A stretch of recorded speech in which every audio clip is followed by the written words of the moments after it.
السلام علیکم۔ یہ ایک سچی کہانی ہے، ایک ایسے انسان کی کہانی جس نے دشمن ملک کے فوج کے ساتھ مل کر اپنوں کے خون سے ہولی کھیلی، ان کی عزتوں سے کھیلا، اور بعد میں اس کا کیا انجام ہوا وہ سب آپ لوگ سنیں۔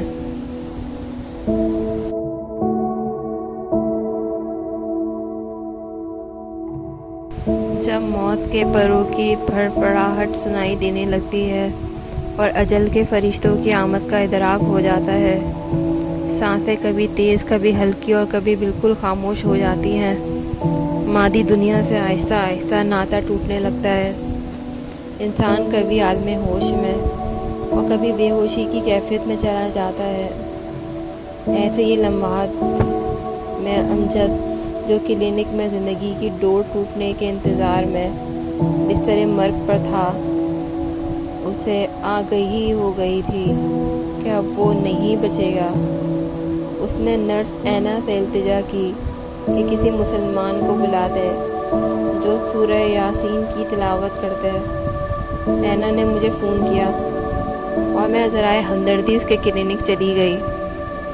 ایک بڑے سے ہال میں بہت سے مریض لیٹے ہوئے تھے جو لا علاج اور موت کے منتظر تھے۔ انہی مریضوں کے درمیان امجد بھی آنکھیں بند کیے ہوئے لیٹا تھا۔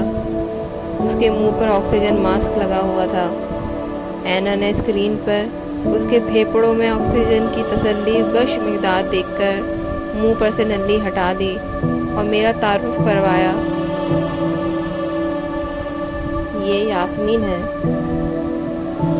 نیو یارک ہی میں رہتی ہیں، اور یہ ہے مسٹر امجد۔ وہ ایک ادھیڑ عمر کا شخص تھا۔ اس نے بتایا کہ انہوں نے سورہ یاسین سننے کی درخواست کی ہے۔ میں نے پرس سے 5 سورہ نکال کر تلاوت شروع کر دی۔ اس شخص کے چہرے پہ ایک عجب سی سختی مگر لاچاری بھی تھی۔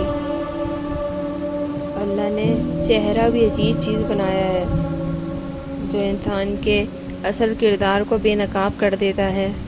جس پر نمایاں کام آنکھیں کر رہی ہوتی ہیں، اس کی آنکھوں سے آنسو بہہ کر کن پٹیوں سے ہوتے ہوئے تکیے میں جذب ہو رہے تھے۔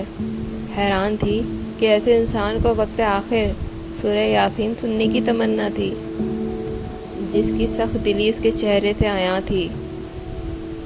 سچ ہے کہ جب کسی کو موت کا یقین ہو جاتا ہے تو ساری زندگی فلم کی طرح آنکھوں کے سامنے سے گزرنے لگتی ہے۔ درندہ صرف انسانوں کو بھی اللہ تعالیٰ یاد آ جاتا ہے۔ جب تلاوت کر چکی تو میں نے اسے گفتگو کا آغاز کیا۔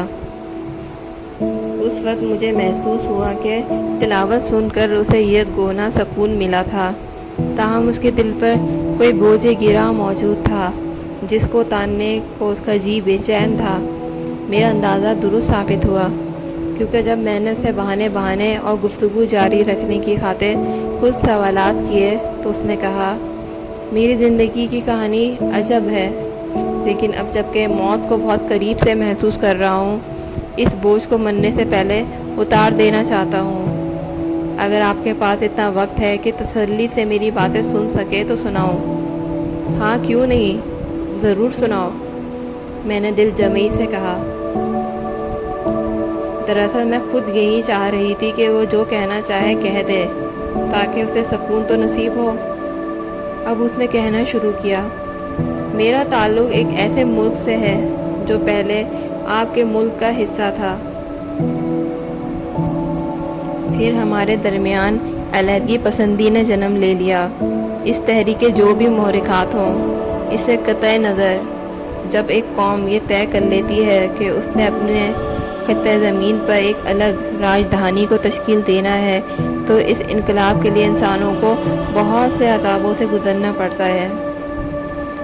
ہمارے اندر بھی علیحدگی پسندی نے ایک ایسی ہی تحریک کو جنم دیا کہ ہم ان لوگوں سے نبر و آزما ہو گئے جنہیں پہلے ہم اپنے ہم وطن اور بھائی کہتے تھے۔ علیحدگی پسند تحریک میں مخبر بن گیا۔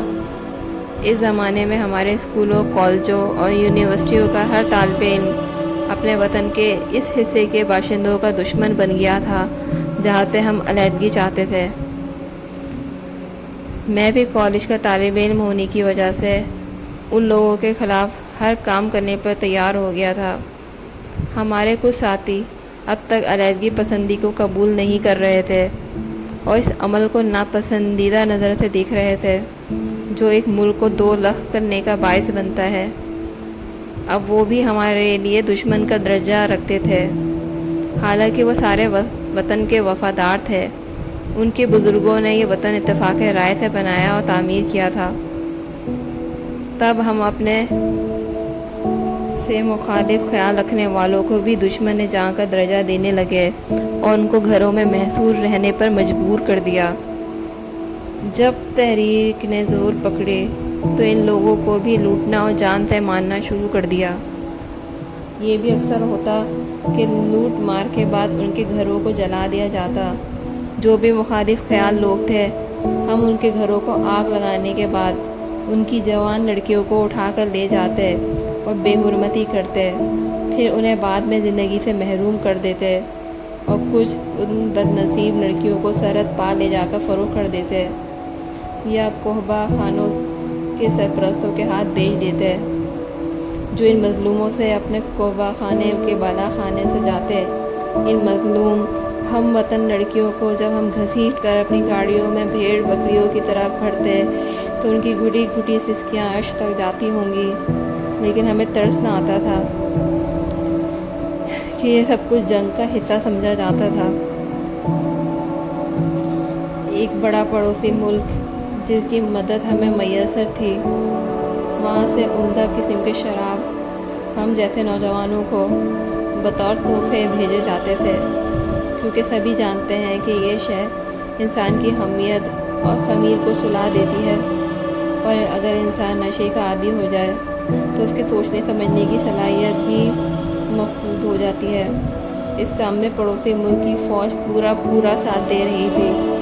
ان کا مقصد یہ بھی تھا کہ وہ ہماری ملوں میں لگی بہت سی مشینری یہ کہہ کر اکھاڑ کر لے جائیں کہ جب تم لوگ اپنے مقصد کو حاصل کرنے کے بعد امن میں آ جاؤ گے اور انارکی اور خانہ جنگی کا ماحول ختم ہو جائے گا تو ہم یہ امانت واپس کر دیں گے۔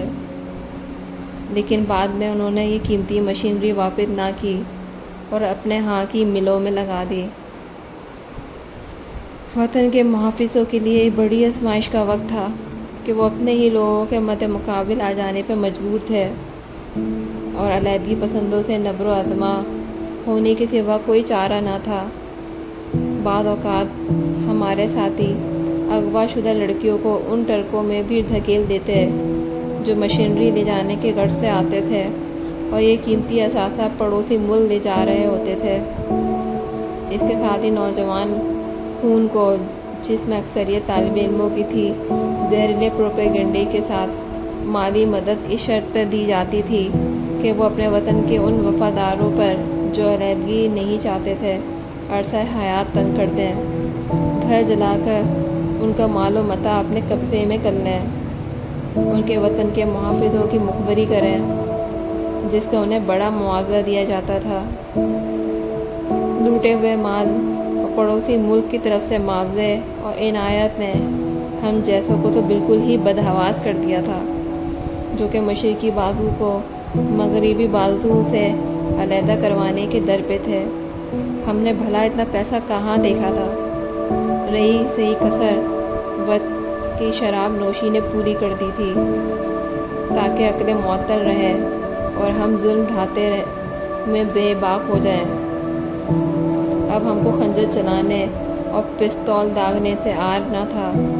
انسانی جانیں لینا سہل اور دھو دھاری خنجر سینوں میں گھسا دینا ہمارے لیے بائیں ہاتھ کا کھیل تھا۔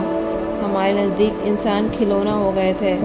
اس طرح خنجر گھمانا کہ دل ٹکڑے ٹکڑے ہو جائے، اس کی ہم کو تربیت مل چکی تھی۔ یہ ہم ان کے ساتھ بھی کرتے تھے جو ہمارے شہر، ہمارے دیہات کے ساتھی تھے، مگر ہمارے سلوگن میں ہم آواز ہونے سے انکاری تھے۔ ایک اندھیری رات جب میں 2-4 جام پی کر ساتھیوں کے ہمراہ کوئی خونی کارنامہ کر کے آ رہا تھا، ایک گھر سے دھواں اٹھتے ہوئے دیکھا۔ گھر کے دروازے کھلے نظر آئے۔ انسان جب حد سے باہر ہوتا ہے وہ انسان نہیں رہتا۔ مجھے تو یقین تھا کہ اس کا ہر مکین مر چکا ہے، کیونکہ شام کو یہ گھر برباد ہو چکا تھا۔ اندر داخل ہوا تو وہاں ہو کا عالم تھا۔ سامنے ایک خالی پلنگ نظر آیا۔ ابھی تک ایک مدھم سا بلب بہت دھیمی روشنی دے رہا تھا۔ مجھے تھکن محسوس ہوئی، لڑکھڑاتا ہوا اس پلنگ پر گر گیا۔ آدھا گھنٹے بعد کسی کے سسکنے کی آواز سنائی تھی۔ ادھر ادھر دیکھا، کوئی نظر نہ آیا۔ جیب سے ٹارچ نکالی اور سارے کمرے میں اس کی روشنی گھمانے لگا۔ تبھی وہاں ایک کونے میں بامشکل 11-12 سال کی بچی سمٹی ہوئی بیٹھی سسکیاں لیتے ہوئے نظر آئی۔ اس کو گھسیٹ کر پلنگ پر ڈال دیا۔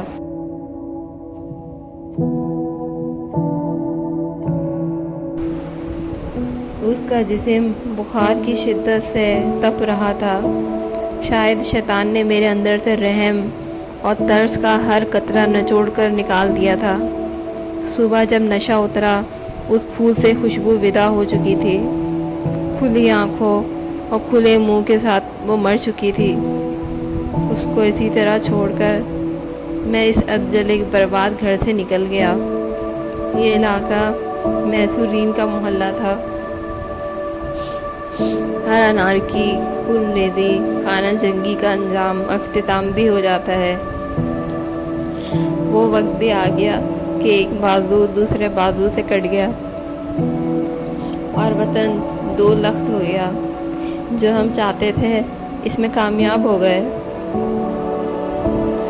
وطن کو نیا نام مل گیا، ہمارا سنہرا دیش۔ بائیں بازو سے تعلق رکھنے والے محافظوں کے کندھوں پر لگے ستارے اتار دیے گئے۔ وہ سب جس ٹرین میں سوار تھے، میں بھی ایک مخبر کے طور پر اسی میں سوار تھا۔ ہر ڈبے میں خاموشی چھائی ہوئی تھی، صرف ٹرین کی گڑگڑاہٹ تھی۔ میں زیر لب اس لیے مسکراتا رہا کہ میرے جیب نوٹوں سے بھری ہوئی تھی۔ مجھ جیسے غریب نے بھلا اتنی دولت کہاں دیکھی تھی، جہاں سے مال و دولت ہم جیسے کو ترنوالی کے طور پر ملا کرتی تھی۔ اب ہماری ضرورت نہیں رہی تھی۔ مجھے کسی نے منہ نہ لگایا۔ دل ماندہ ہو گیا تو ان پیسوں کو لے کر کلکتہ، پھر وہاں سے برازیل، پھر کولمبیا پہنچا، جہاں منشیات کا کاروبار کرنے والوں کے ساتھ گٹھ جوڑ کا موقع مل گیا، اور میں اسی سلسلے میں یہاں آ پہنچا۔ انسان کو اپنے کیے کا ایک نہ ایک دن احساس ضرور ہوتا ہے، جو پچھتاوا بن کر دل میں اترنے لگتا ہے۔ اس تکلیف سے بچنے کے لیے میں نے ڈرگس کا سہارا لینا شروع کر دیا، کیونکہ میرے ہاتھ بے گناہوں اور کمزوروں کے خون سے رنگے ہوئے تھے۔ شادی میں نے نہیں کی، کیونکہ اب مجھے گھر بسانے کی چاہ نہ رہی تھی۔ جب جی چاہتا آزادانہ ان جگہوں پر چلا جاتا کہ جہاں وقتی راحت کا سامان ملتا تھا۔ میں نے پوچھا، امجد صاحب ایک بات بتائیے، اتنے دل لرزا دینے والے کام کرنے کے بعد کیا کبھی کسی کے تڑپنے سسکنے پر آپ کو اب احساس ہوتا ہے کہ کوئی جو آپ کے ہاتھوں مر گیا، اس کی یاد پر افسوس؟ ہاں، کچھ کو نہیں بھلا سکتا۔ ایک تو وہ بچی جو نیم جلے گھر سے بخار میں ملی تھی، اس کا خیال آتا ہے۔ دوسرے ایک وہ لڑکی جو میری کلاس فیلو تھی، اس کو میں نے کلکتہ کے ایک بردہ فروش کو فروخت کر دیا تھا۔ وہ مجھے کلکتہ کے کعبہ خانے میں بے حال نظر آئی تھی۔ مجھے دیکھ کر چیخ پڑی تھی کہ امجد، تو نے میرے ہم جماعت، ہم مذہب ہونے کا بھی لحاظ نہ کیا، تو نے مجھے کس حال میں پہنچا دیا ہے۔ روز محشر میں اللہ کے حضور تیرے خلاف فریادی ہوں گی۔ امجد کی آنکھیں نم تھیں اور آواز تھکن سے ڈوبتی جا رہی تھی۔ اس نے بڑی مشکل سے اپنی بھیگی پلکوں کو اٹھا کر میری جانب دیکھا اور کہا، مرنے سے پہلے یہ سب کہہ کر اپنا دل کا بوجھ ہلکا کرنا چاہتا تھا، ہو سکے تو میرے لیے دعائے مغفرت کرنا۔ یہ کہہ کر اس نے آنکھیں بند کر لی۔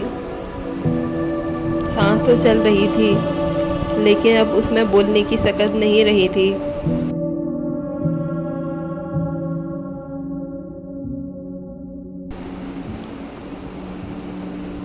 میں دیر تک گمسم رہی، سوچا یہ کبھی میرا ہم وطن تھا، اس کو اور اس جہت سے سبھی کو اپنا علیحدہ سنہرا دیش تو مل گیا جو ان کا نعرہ تھا، لیکن آج موت کو اپنی شہرک کے قریب پا کر اپنے زندگی کی ان بیتی یادوں سے کس قدر مضطرب اور تکلیف میں تھے۔ 2 دن بعد نرس اینا کا فون آیا کہ مسٹر امجد جان کنی کی اذیت میں ہے، ممکن ہو تو انسانیت کے ناطے آخری بار اپنی مذہبی کتاب سے کچھ پڑھنا چاہو تو آ جاؤ۔ جب میں وہاں پہنچی تو امجد کے نرخرے سے عجیب سی آوازیں نکل رہی تھیں، لگتا تھا کہ نچلے دھڑ سے جان نکل چکی ہے، لیکن ساتھ حلق میں پھنس گئی تھی۔ اس کو جھٹکے لگ رہے تھے کہ جیسے روح بدن سے دامن چھڑا رہی ہو۔ میں نے پن سورہ کھولا تو جھٹکے ختم ہو گئے اور سر ایک طرف کو ڈھلک گیا۔ میں نے پن سورہ بند کر دیا اور اینا سے کہا، سسٹر اب آیت پڑھنے کا وقت گزر چکا، شاید توبہ کے دروازے بند ہو گئے تھے۔ اس کی روح پرواز کر گئی تھی۔ وہ منگل کا روز تھا۔ اسلامی سینٹر والوں نے میت تیار کر دی نماز جنازہ کے لیے۔ بعد نماز ظہر اعلان کیا گیا کہ نمازین نماز جنازہ میں شریک ہو جائیں۔ چھٹی کا دن نہ ہونے کی وجہ سے ظہر پڑھنے مسجد کے اطراف میں کام کرنے والے چند لوگ ہی امجد کی نماز جنازہ میں شریک ہو سکے۔ عورتوں میں وہاں میرے علاوہ صرف 2 اور تھیں۔ نماز جنازہ شروع کرنے سے پہلے امام نے اعلان کیا کہ میت کے رشتہ دار پہلے صف میں آ جائیں۔ کوئی بھی آگے نہ بڑھا کیونکہ وہاں اس کا کوئی رشتہ دار موجود نہ تھا۔ نماز ختم کر کے سب نے اپنی اپنی راہ لی کیونکہ وہ سب لنچ بریک میں نماز پڑھنے آئے تھے۔ صرف 4 لوگوں نے میت گاڑی میں رکھی اور قبرستان کی طرف چلے گئے۔ میں سوچتی ہوں کہ کیا یہ شخص جس کے پھیپھڑے شراب نوشی اور منشیات کی وجہ سے گل چکے تھے، جو سانس لینے میں انتہائی تکلیف محسوس کر رہا تھا، جس کی آخری سانس بڑی مشکل سے نکلی، کیا عذاب قبر اور عذاب جہنم سے بچ سکے گا؟ یہ تو بس وہی جانتا ہے جو پیدا کرتا ہے اور جان لیتا ہے جو ہم نہیں جانتے۔ وہی منصف بھی ہے اور رحیم و کریم بھی کہ جو رب عرش عظیم ہے۔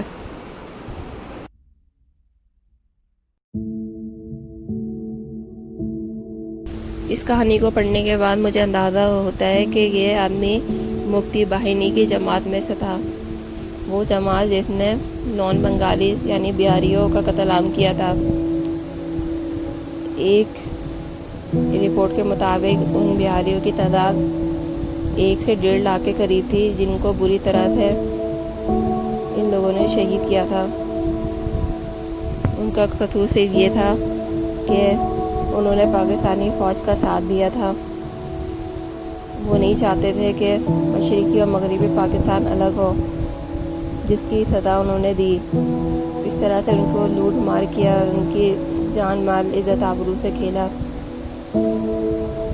لیکن وہ لوگ یہ شاید بھول گئے تھے کہ اللہ جو ہے وہ ضرور انصاف کرتا ہے۔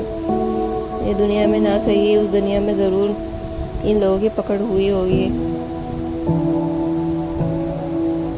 اور اس کہانی سے یہ بھی سبق ملتا ہے کہ ہم اپنے دشمن ملک کے اعلی کار نہ بنیں اور اپنے ملک پاکستان سے محبت کریں مرتے دم تک۔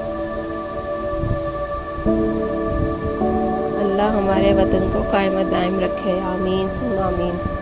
اب میں اجازت چاہتی ہوں، اللہ حافظ۔